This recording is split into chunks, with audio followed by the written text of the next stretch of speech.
You've learned just how useful trusts can be. Now let's explain why there are many good reasons for creating more than one trust. Establishing separate trusts for each child or beneficiary allows you to take their individual needs into account. You can choose the amount you wish them to benefit from and how you want them to benefit. Say you left your 3 children some cash. Surely you wouldn't just dump it all into one joint bank account and just leave them to get on with it. In your mind's eye, you can probably picture the fallout which would ensue.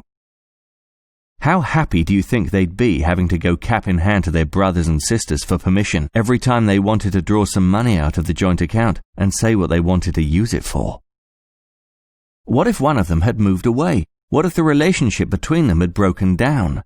No, the best way would be to set up a separate account for each of them, allowing them to access and manage their own inheritance as they wished.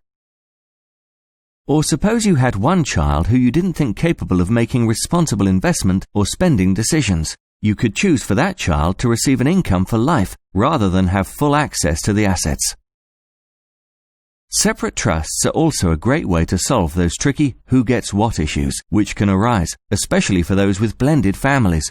It's far better to decide this while both spouses are alive, rather than let the order of who dies first decide which descendants get what. That's great, but won't having different trusts cost much more to manage? Actually, a group of simple trusts is much more manageable than a single trust with many purposes, mixed assets and multiple beneficiaries. And don't forget that all the trustees of any one trust must act unanimously, which means they must all agree on a course of action.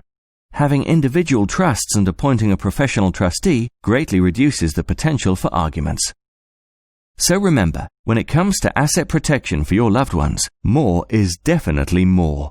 Speak to your advisor about creating trusts for your family members that are as individual as they are. Countrywide, preserving your assets for future generations.